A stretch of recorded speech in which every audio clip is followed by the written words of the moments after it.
بسم الله الرحمن الرحیم. ستړي مشئ، د پښتون غږ فیسبوک پاڼه او اظهار هاشمي آفیشل یوټیوب چینل ته راغلاست.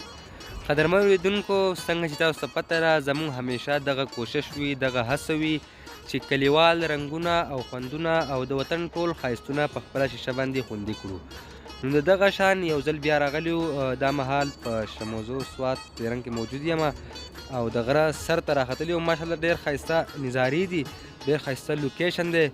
او د کوم ځای نه زه تاسو ته د سوات مین روډ به د دې نه تاسو ته ښایم، د دې تر څنګ کوم چې دریای سوات دی هغه به هم درته ښایم، او دغه شنه پټي، شنه ځنګلونه او شنه غرونه، دغه ټول ماحول به درته د دې نه ښایم او ماشاءالله ډېر مزیدار ښکاري. نو موږ سره اوسئ او دا ویډیو پوره انجوای کړئ. ډېره مننه.